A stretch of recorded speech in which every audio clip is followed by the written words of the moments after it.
राजकारणामध्ये पुन्हा एकदा मोठं राजकीय वादळ येण्याची शक्यता वर्तवली जाते, कारण एकनाथ शिंदेंचं ऑपरेशन टायगर पुन्हा सक्रिय झाल्याचं बोललं जातं।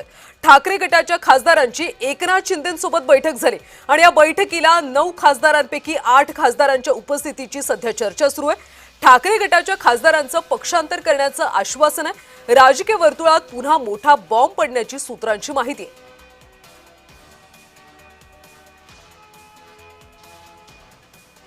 तर यामध्ये खासदार अरविंद सावंत, संजय पाटील, संजय देशमुख, नागेश पाटील हे ठाकरे सेनेचे खासदार एकनाथ शिंदेंच्या बैठकीला उपस्थित होते अशी चर्चा आहे। यामध्ये राजाराम वाकचौरे, ओमराजे निंबाळकर, राजाभाऊ वाजे आणि संजय जाधव हे असे 8 खासदार शिंदेंच्या बैठकीला उपस्थित होते। त्यामुळे शिंदेंचं ऑपरेशन टायगर सक्रिय झाले का अशी चर्चा सध्या राजकारणात सुरू आहे।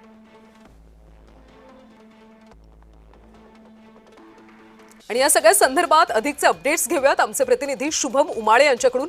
शुभम, आपण पाहतोय एकनाथ शिंदे यांची एक महत्त्वाची बैठक झाली आणि यामध्ये ठाकरे सेनेचे 8 खासदार उपस्थित होते अशी माहिती मिळते। नेमकं काय घडते सध्या?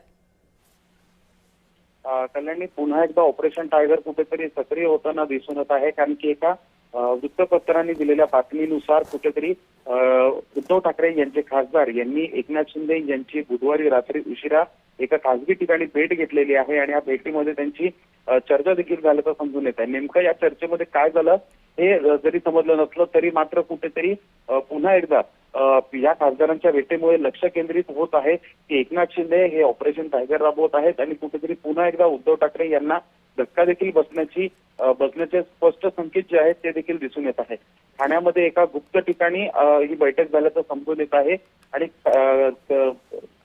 6 खासदारांनी जी आहे भेट घेतली, तर 2 खासदार हे व्हिडिओ कॉल वरनं जे आहेत त्यांनी उपस्थिती दर्शवली होती। त्यामुळे उद्धव ठाकरेंच्या 9 खासदारांपैकी 8 खासदार जे आहेत त्यांनी शिंदेसोबत संपर्क केल्याचं आणि भेट घेतल्याचं एक स्पष्टतः सूत्रांकडनं समजून येत आहे। एका बातमी जी आहे, एका वृत्तपत्राची बातमी आहे, त्याच्यावरनं हे स्पष्ट येत आहे। कल्याणी, खरं तर ऑपरेशन टायगर असं काहीच नाही असं संजय राऊत वारंवार सांगतात, मात्र संजय राऊत सोडले तर उर्वरित 8 खासदार बैठकीला होते अशी माहिती मिळते। त्यामुळे ठाकरे सेनेकडून आता काही प्रतिक्रिया समोर येते का?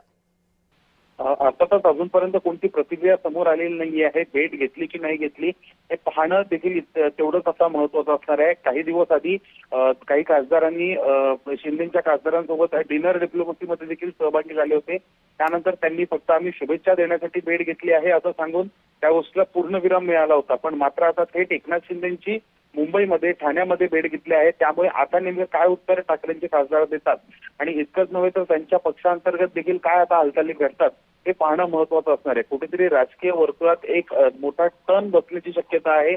कुठेतरी एक मोठा राजकीय षडयंत्र जे आहे ते देखील घडण्याची शक्यता आता वर्तवण्यात येत आहे। अशामध्येच आता नेमक्या आज काय हालचाली होतात आणि इथून पुढे काय हालचाली होतात हे पाहणं आता महत्वाचं असेल। खरं तर शुभम, महायुतीतल्या इतर पक्षांना सुद्धा हा एक मोठा धक्का आहे असंच आपण म्हणू शकतो, कारण त्यांचा एक सहकारी पक्ष शिवसेना सध्या इतकी तयारी करतोय। त्यामुळे त्यांच्याकडून काही प्रतिक्रिया समोर येते का सध्या? अर्थातच मागील काही दिवसांपासून एकनाथ शिंदे हे ऍक्शन मोडवर आले आहेत। अनेक बैठका घेत आहेत, अनेक भेटीगाठी घेताना दिसून येत आहेत। इतकंच नाही तर मग काही महाविकास आघाडीतले आमदार जे आहेत ते देखील आता शिंदेच्या सेनेमध्ये पक्षप्रवेश करताना दिसून येत आहेत। एकनाथ शिंदे कुठेतरी मोठी खेळी करतायत आणि इतकंच नव्हे तर मग भविष्यातील आपलं वर्चस्व जे आहे ते साबूत ठेवण्यासाठी कुठेतरी एकनाथ शिंदे यांची वेगळी रणनीती जी आहे ती दिसून येत आहे। अशामध्ये थेट खासदार जे आहेत उद्धव ठाकरेंसोबत असलेले ते त्यांच्यासोबत संपर्क करून आता त्यांची भेट देखील झाल्याचं समोर येत आहे आणि ही बातमी जी आहे ती समोर येत आहे। अशामध्ये एकनाथ शिंदे यांची भविष्यामध्ये ताकद वाढेल। कुठेतरी एकनाथ शिंदे महाराष्ट्रामध्ये तर त्यांचा पक्ष जो आहे तो वाढवण्यासाठी प्रयत्न करत आहेत, पण महाराष्ट्राबाहेर देखील पक्ष वाढवण्यासाठी ते कटिबद्ध असल्याचं देखील समजून येत आहे। सध्या ठाकरेंच्या गोटामध्ये काही हालचाली सुरू आहेत का, त्याबद्दल काही माहिती? अर्थातच ठाकरेंच्या याच्यात मागच्या याच्यात समजा पाहायला गेलं तर कुठेतरी आदित्य ठाकरे आणि संजय राऊत यांचे वाद जे आहेत ते दिसून आले होते आणि त्यानंतर त्यांना देखील स्वल्पविराम जे आहे ते मिळालं होतं। अर्थातच या बातमीनंतर त्या ठाकरेंच्या गोटामध्ये काही वेगळं घडतं का हे पाहणं महत्वाचं असेल। याच्यावर उद्धव ठाकरे असतील, आदित्य ठाकरे असतील यांची देखील काय प्रतिक्रिया आहे, सोबतच महत्वपूर्ण याच्यात अरविंद सावंत यांचं नाव मानलं जातं की अरविंद सावंत यांनी देखील भेट घेतली आहे. त्यामुळे अरविंद सावंत नेमकं याच्यावर काय स्पष्टीकरण देतात, काय उत्तर देणार हे पाहणं महत्वाचं असेल. खरं तर उद्धव ठाकरे यांच्या निष्क्रियतेमुळे खासदार तिथं समाधानी नाहीत असा आरोप सातत्याने केला जातो आणि त्याचमुळे या सगळ्या घडामोडी घडतायत का? अर्थातच वारंवार आरोप जे आहेत ते होताना दिसून येत आहेत. एकीकडे उद्धव ठाकरे यांचे विधान परिषदेवरची आमदारकी जी आहे ती देखील आता थांबलेली आहे. त्यामुळे त्या अनुषंगाने देखील ही बैठक आहे का किंवा मग बैठकीचा सूर जो आहे तो त्या ठिकाणी लागतो का हे देखील पाहणं महत्वाचं असणार आहे. स्वतः एकनाथ शिंदे यावर काय स्पष्टीकरण देतात, पक्षाकडनं काय सांगण्यात येते, कोण पत्रकार परिषद घेतं का दोन्ही पक्षांकडनं हे पाहणं आता महत्वाचं असेल. एक खरं तर वेगळा प्रश्न आहे, जर 8 खासदार ऑपरेशन टायगर नुसार जर शिवसेनेमध्ये आले, शिंदेसोबत एकत्र आले, तर पुढचं त्यांचं काय भविष्य असेल? त्यांना काही आश्वासन देण्यात आले का? अर्थातच समजा एनडीए मध्ये सत्तेत सध्या एनडीए आहे आणि एनडीए मध्ये समजा सहभागी होतं तर मग कोणाला तरी याबद्दलची चांगली बातमी जी आहे ती देखील मिळू शकते. केंद्रात काम करण्याची एक मोठी संधी जी आहे ती देखील भेटू शकते असं देखील एक चर्चा जी आहे ती सातत्याने होत असते आणि त्यानुसारच या 8 जणांपैकी समजा कोणी खरंच शिंदेसोबत येतं तर मग त्यांना केंद्रात मोठी जबाबदारी जी आहे ती देखील भेटू शकते. एखादं मंत्रीपद असेल किंवा मग अजून कोणती मोठी जबाबदारी असेल ती देखील भेटू शकते आणि त्यासाठी शिंदे हे कुठेतरी एनडीए मध्ये देखील प्रयत्न करताना दिसून येतील आपल्याला. कल्याणी, खरं तर शिंदे सेनेतलेच काही आमदार खासदार नेहमी कुरबुरी करत असतात भाजपबद्दल की आम्हाला निधी मिळत नाही किंवा आम्हाला काही तिथे कधी कधी सन्मान मिळत नाही असं म्हणत असतात आणि त्याच सगळ्या पार्श्वभूमीवर जर एकाच वेळी 8 खासदार जर शिंदे सेनेमध्ये गेले तर नेमकं पुढे काय होऊ शकतं? भाजप या सगळ्यामध्ये नेमकी काय भूमिका घेईल? अर्थातच समजा पाहायला गेलं तर महायुतीमध्ये अनेक आमदार असतील, अनेक मंत्री असतील, यांची काही प्रमाणात नाराजगी दिसून येते. पण त्यामुळे कुठेतरी आर्थिक ताण हा महाराष्ट्राच्या सरकारवर असल्याचं देखील स्पष्ट दिसून येतं.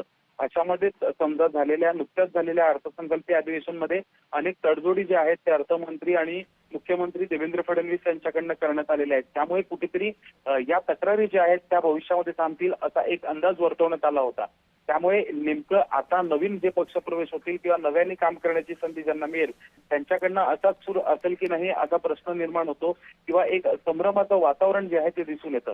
येणाऱ्या काळात याबद्दलची देखील स्पष्टता जी आहे ती दिसून येईल. पण कुठेतरी नव्याने पक्षप्रवेश करणारे किंवा जे खासदार शिंदेसोबत जाण्यासाठी पसंती दाखवत आहेत किंवा एक पाऊल पुढे आलेले आहेत अजून एकदा, तर त्यांच्यासाठी कुठेतरी त्यांनी विचार करूनच हा निर्णय घेतला असेल. पण मात्र ही भेट झाल्याचं स्पष्टपणे अजून कोणीही वक्तव्य केलं नसून एका वृत्तपत्रामध्ये आलेली ही फक्त बातमी आहे कल्याणी आणि त्यामुळे कुठेतरी राजकीय वर्तुळात अनेक चर्चा ज्या आहेत त्या देखील रंगू लागलेल्या आहेत. त्यामुळे शुभम भविष्यात काय होतं? ऑपरेशन टायगर खरंच आता सक्रिय झाले का हे सगळंच पाहणं अतिशय महत्त्वाचं आहे. धन्यवाद शुभम या सगळ्या सविस्तर माहितीसाठी.